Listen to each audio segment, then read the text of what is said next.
Acid base and salt की series में मैंने आपको बहुत सारा कंसेप्ट बताया, मैंने डिटेल में सब कुछ समझाया पिछले 3-4 लेक्चर में। आज के इस लेक्चर में हम लोग जो सबसे ज्यादा इंपॉर्टेंट कंसेप्ट है, जिसपे काफी ज्यादा क्वेश्चन पूछे जाते हैं, अलग अलग ढंग से पूछे जाते हैं, उसके बारे में मैं आज की लेक्चर में बताने की कोशिश करूंगा। एक्चुअली आज की लेक्चर में जो हम डिस्कस करेंगे वो ये है कि पीएच क्या होता है, पीएच से जुड़ा हुआ जो भी डिटेल में कंसेप्ट है उसको सीखेंगे, और strong acid, weak acid, strong base, weak base, फिर एप्लीकेशन ऑफ पीएच क्या है, इन सब के बारे में डिटेल में समझेंगे। तो आइए समझते हैं, लेकिन उससे पहले इस सेशन को लाइक जरूर कर दीजिए। देखो, अगर हम बात करें पीएच की, पीएच अगर कोई आपसे पूछता है कि पीएच होता क्या है, तो पीएच को डिफाइन करने की अगर बात आए तो पीएच क्या है, एक्चुअली ये है negative of algorithm of H plus ion. नहीं आया ना समझ में? देखो, पीएच जो होता है ना वो होता है पावर ऑफ हाइड्रोनियम आयन। क्या होता है? Power of hydronium ion. इसका मतलब ये हुआ ना कि ये पीएच जो है ना, किसी भी कंपाउंड का, किसी भी कंपाउंड में H प्लस आयन लूज करने के एबिलिटी को दर्शाता है। क्या बताता है? H प्लस आयन लूज करने की एबिलिटी को दर्शाता है। अगर किसी का पीएच काफी ज्यादा है तो इसका मतलब क्या हुआ, वो पीएच, उसका जो H प्लस आयन है ना वो लूज करने की कैपेबिलिटी को वो शो कर रहा है। तो ध्यान रखिएगा इस बात को। तो आइए, pH is defined as a negative algorithm of H plus ion. तो ये होता है pH, negative of log H plus ion. ठीक है, ये होता है पीएच हमारा। अब इसके बारे में और जानेंगे। The meaning of the pH is justify as a power of hydrogen. वही उसके हाइड्रोजन की पावर को दर्शाता है पीएच। इसका नाम भी वही है, power of hydronium ion, full form आप कह सकते हो। अब देखो, ये आपका पीएच चार्ट है। इस पीएच चार्ट को आप देखिए और अच्छे से समझने की कोशिश करो। देखो, इस पीएच चार्ट में पीएच का जो रेंज होता है ना, देखो एक पीएच का एक तरह का स्केल है, जिस स्केल में हमें ये पता चलता है कि पावर ऑफ हाइड्रोनियम आयन के बारे में हमें पता चलता है। और वो कैलकुलेट कैसे होता है? तो ये minus of log H plus ion. ठीक है, तो वो तो आप हाइयर क्लास में, क्लास 11th में जाओगे तो और डिटेल में पढ़ोगे। जो अभी 10th में जो पढ़ना है ना उसको देखो। अब पीएच का जो रेंज होता है ना वो 0 से लेके 14th तक होता है। ये भी बात ध्यान रखना। 1 से लेके 14 तक में जो एसिडिक पार्ट है वो कहां से कहां तक है? 1 से लेके 7 तक। ये ध्यान रखना है आपको, 1 से लेके 7 तक एसिडिक पार्ट है। ठीक है, और 7 से एभव जैसे ही हम जाएंगे ना, 7 से एभव, तो वो बेसिक पार्ट आने लगेगा। मतलब अगर हमें पीएच स्केल पे किसी कंपाउंड का मेजरमेंट 8 आ रहा है तो इसका मतलब क्या हुआ, उसका पीएच 8 है, इसका मतलब वो बेसिक नेचर का है। अगर 3 आ रहा है तो 3 किसके किसके बीच में, किसके रेंज में? 1 से लेके 7 के रेंज में, तो वो एसिडिक नेचर का है। तो ध्यान रखिएगा, 1 से लेके 7 तक अगर शो कर रहा है तो वो एसिडिक नेचर का है, और 7 से एबव अगर शो किया जा रहा है तो वो बेसिक नेचर का है। यहां तक समझ में आ गया? और किसी का एकदम 7 आइडेंटिकल आ गया तो उसमें कौन सा कैरेक्टरिस्टिक्स है? साल्ट नेचर का है, वो न्यूट्रल कंपाउंड है। ये भी ध्यान रखिएगा। अब एक चीज समझो, अगर पीएच स्केल पे 1 से 3 तक अगर आ रहा है तो वो हमारा कौन सा एसिड हो गया? स्ट्रॉन्ग एसिड हो गया। और जैसे जैसे जैसे इसको इस तरीके से समझिए कि अगर जिसका पीएच वैल्यू 1 है तो वो काफी एसिडिक है, वो उसमें जो पावर ऑफ हाइड्रोनियम आयन है ना वो काफी ज्यादा है, H प्लस आयन लूज करने का एबिलिटी काफी ज्यादा है। आ रही है ना बात समझ में? और जैसे जैसे ऊपर चलते चले जाएंगे, H प्लस आयन लूज करने का एबिलिटी कमते चला जाएगा। और जब H प्लस आयन लूज करने का एबिलिटी कमते चला जाएगा, इसका मतलब क्या हुआ, उसका एसिडिक नेचर कमते चला जाएगा। तो सबसे ज्यादा एसिडिक, या आप कह सकते हो सबसे ज्यादा हाईली कंसंट्रेटेड एसिड कौन होगा? जिसका पीएच 1 होगा। और जैसे जैसे हम ऊपर जाएंगे उसका एसिडिक नेचर कमते चला जाएगा, और 7 तक पहुंचते पहुंचते वो बिल्कुल एसिडिक नेचर उसका समाप्त हो जाएगा। और 7 से एबव जैसे ही जाएंगे तो उसमें बेसिक नेचर आना स्टार्ट हो जाता है। आ गई बात समझ में? तो याद रखिएगा, 1 से 3 तक जो होता है ना जनरली वो हाईली एसिडिक होता है, 3 से 6 तक जो होता है वो लेस एसिडिक होता है। उसी तरीके से बेसिक में आप कह सकते हो जो 7 और 10 के बीच में होता है वो स्लाइटली बेसिक होता है, और 10 से 14 के बीच बीच में जो होता है ना वो काफी हाईली बेसिक नेचर का होता है।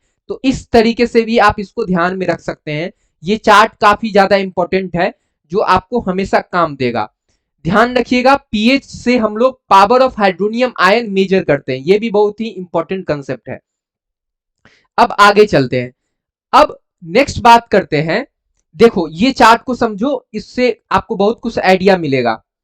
देखो इस चार्ट में क्या है, जैसे कि एक एसिडिक किसका हुआ, आप देखो स्टोमाटा में जो एसिड होता है ना, जो हम लोग खाना खाते हैं तो खाना डाइजेस्ट होता है, तो खाना डाइजेस्ट होता है तो जो डाइजेशन होता है ना, वहां पे एसिडिक एसिड कंपाउंड होता है, और उस एसिड कंपाउंड को हम लोग HCl बोलते हैं, HCl कंपाउंड होता है।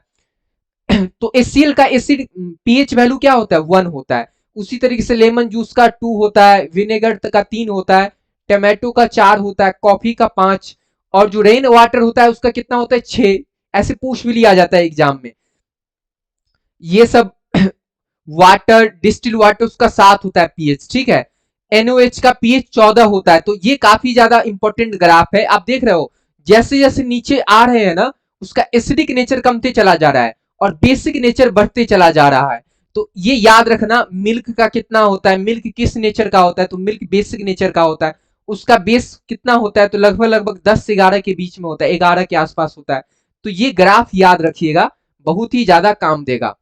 अब आइए समझते हैं, एक होता है स्ट्रॉन्ग एसिड और एक होता है वीक एसिड, उसी तरीके से स्ट्रॉन्ग बेस, वीक बेस। तो ये क्या होता है इसको समझते हैं जरा। देखो strong acid, strong acid, strong acid करने का मतलब क्या हुआ, अब जरा बताओ खुद कोरिलेट करो। यहां देखो स्ट्रॉन्ग एसिड हमने किसको कहा था, जिसका पीएच वैल्यू काफी कम हो, ठीक है। एक्चुअली पीएच वही शो कर रहा है कि जैसे जैसे हम ऊपर चलते चले जाएंगे ना, उसका power of hydronium ion Kamte चला जाएगा, मतलब H प्लस आयन लूज करने का जो एबिलिटी है ना, वो डिक्रीज करते चला जाएगा। इसका मतलब जो यहां पर जो कंपाउंड लाई कर रहा है, जिसका पीएच 1 2 3 है, वो काफी ज्यादा हाईली एसिडिक है। और काफी ज्यादा हाईली एसिडिक क्यों है, काफी ज्यादा हाईली एसिडिक वो इसलिए है क्योंकि उसमें H प्लस आयन लूज करने का एबिलिटी काफी ज्यादा है। अगर H प्लस आयन लूज करने का एबिलिटी बहुत ही कम होगा तो वो लेस बेसिक होगा, ध्यान रखिएगा। तो अब हम कुछ कंपाउंड देख लेते हैं जिसमें काफी ज्यादा H प्लस आयन लूज करने का एबिलिटी होता है। जैसे कि देखो HBr, HBr जो होता है ना, काफी स्ट्रॉन्ग एसिड होता है। उसी तरीके से जब देखोगे H2SO4, H2SO4, आपको अगर मैं बोल दूं ये HClO4, उसी तरीके से HNO3, HNO3, ये सब जो है वो काफी ज्यादा स्ट्रॉन्ग एसिड है। क्यों काफी ज्यादा स्ट्रॉन्ग एसिड है, क्योंकि जब इसमें हम थोड़ा भी आयोनाइज करेंगे ना, तो ये काफी ज्यादा H प्लस आयन लूज करता है, तो इसीलिए इसको काफी ज्यादा स्ट्रॉन्ग एसिड बोला जाता है। अब आइए वीक एसिड को देखते हैं। वीक एसिड, ये कुछ एग्जाम्पल ध्यान रखना। वीक एसिड किसको बोलेंगे, वीक एसिड बोलेंगे जिसमें H प्लस आयन लूज करने का एबिलिटी काफी कम हो। तो इसका कुछ एग्जांपल मैं बता दे रहा हूं, जैसे कि CH3COOH। अब देखो CH3COOH को के साथ जब वाटर मिलाओगे ना, तो ये तो H प्लस आयन लूज करेगा, लेकिन H प्लस आयन लूज करने का जो एबिलिटी है ना, वो काफी ज्यादा कम है, इसीलिए इसको वीक एसिड बोला गया है। और ऑब्वियस सी बात है, इसका पीएच वैल्यू तब कितना होगा, 3 से एबव ही होगा, 3 और 7 के बीच में लाई करेगा कहीं ना कहीं। उसी तरीके से कार्बोनिक एसिड H2CO3, और मैं अगर बताऊं आपको तो ये हो जाएगा H3PO4। एक और मैं आपको लिखवा देता हूं HF। तो these are the example of weak acid. अब इसी तरीके से strong acid, strong base, weak, strong acid, weak acid मैंने आपको समझा दिया। इसी तरीके से स्ट्रॉन्ग बेस और वीक बेस भी समझा देते हैं। देखो स्ट्रॉन्ग बेस क्या होगा, वही बात, स्ट्रॉन्ग बेस कहने का मतलब क्या हुआ कि OH माइनस लूज करने का एबिलिटी काफी ज्यादा है, तो वो स्ट्रॉन्ग बेस हो गया। तो OH माइनस लूज करने का एबिलिटी जैसे किसमें ज्यादा होता है, तो मैं उसका कुछ एग्जांपल दे दे रहा हूं। जैसे कि आप देखोगे BaOH का होल ट्वाइस, ये स्ट्रॉन्ग बेस है। और भी मैं एक बता देता हूं, कैल्शियम हाइड्रोक्साइड CaOH का होल ट्वाइस, NaOH, ये तो मैंने पहले ही जिक्र किया हूं इन सब एग्जाम्पल को। तो ये सब जो है ना स्ट्रॉन्ग बेस है, क्यों है, क्योंकि इसमें OH माइनस लूज करने का जो एबिलिटी है ना, वो काफी ज्यादा है, इसीलिए ये स्ट्रॉन्ग बेस है, ध्यान रखना। अच्छा वीक बेस किसको बोलेंगे, जिसके पास OH माइनस लूज करने का एबिलिटी काफी कम है। तो वो वीक बेस हो जाएगा। तो आइए समझते हैं, इसका मैं कुछ एग्जांपल दे देता हूं, जैसे कि NH3 अमोनिया, ये एक वीक बेस है। उसी तरीके से सोडियम बाइकार्बोनेट। अच्छा मुझे बताइए, सोडियम बाइकार्बोनेट किसको बोला जाता है? सोडियम बाइकार्बोनेट का अदर नेम है ब्रेकिंग सोडा।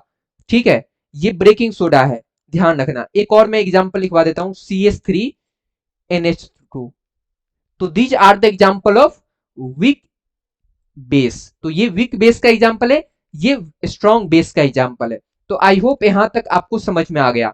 इसके साथ साथ एक चीज और समझिए, एक टर्म यूज किया जाता है, स्ट्रॉन्ग एसिड स्ट्रॉन्ग बेस। तो स्ट्रॉन्ग एसिड और स्ट्रॉन्ग बेस तो आपको समझ में आ गया। एक टर्म आप जब रीडिंग करेंगे तो वहां पे देखेंगे हाईली कंसंट्रेटेड और लेस कंसंट्रेटेड। तो आइए इसको भी समझ लेते हैं। देखो, हाईली कंसंट्रेटेड कहने का मतलब ये हुआ ना कि वो स्ट्रॉन्ग एसिड है, और हाईली कंसंट्रेटेड जो होता है ना, उसमें वाटर का जो क्वांटिटी होता है ना, काफी कम होता है। ठीक है, हाईली कंसंट्रेटेड एसिड जो होता है उसमें वाटर कंटेंट काफी कम होता है। मैं एक एग्जांपल लेके समझाने की कोशिश करता हूं। हाईली कंसंट्रेटेड जो होगा, हाईली कंसंट्रेशन, उसमें क्या देखोगे ना, जैसे कि एक एसिड है HCl, तो ये एक स्ट्रॉन्ग एसिड है। इसको ये देखो, ये HCl एक एसिड है, लेकिन ये एसिडिक नेचर तभी शो करेगा ना जब इसमें हम थोड़ा बहुत वाटर मिलाएंगे, वाटर का एडिशन करेंगे। तो जब कोई एसिड में काफी कम अमाउंट में, एसिड के रिस्पेक्ट में काफी कम अमाउंट में वाटर मिलाया जाता है ना, तो वो उसको क्या बोला जाता है? Highly concentrated. और काफी ज्यादा पानी मिला दिए, मान लो आपके पास कोई एसिड है, उसमें आप और उसको डिल्यूट कर दिए, काफी ज्यादा मात्रा में पानी मिला दिए, तो वो डिल्यूट हो गया, लेस कंसंट्रेटेड हो गया।